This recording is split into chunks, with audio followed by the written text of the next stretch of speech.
Tuko live Chazox TV.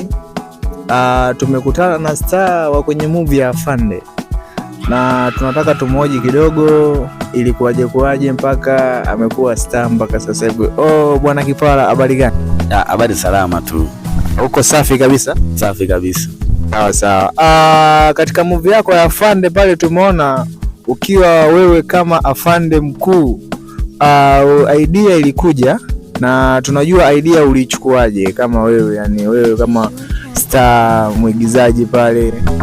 Mimi ninachofanya ni kusikiliza management inavyosema yenyewe, ndio maana hata sikuona kama ni vigumu kuplay part hiyo kwa mimi kama afande mkuu, ila kwa kweli ni wazo ambalo tu lilikuja tu ghafla, tukashuti tukaona mambo yanaenda vizuri na sisi tukaona kwa upande wetu tusikate tamaa kuendelea kufanya kazi kama hii.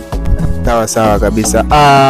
Kwa kweli movie tunaiona na mashabiki wanaendelea kusubscribe, kuifuatilia pia. Unawaambiaje mashabiki kama mashabiki?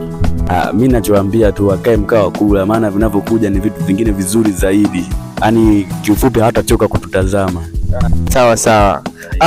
Tulikuwa tunaongea na mwigizaji wa Afande kutoka Chazox TV na mimi ni kama manager wa Chazox TV.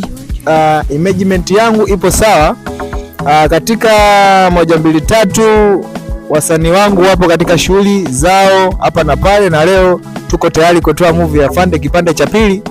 Kipande cha tatu kinatoka leo na tuko tayari kukitoa. Asanteni sana, endeleeni kutufuatilia pia, msisahau kusubscribe pale YouTube Chazox TV. Asanteni sana, goodbye.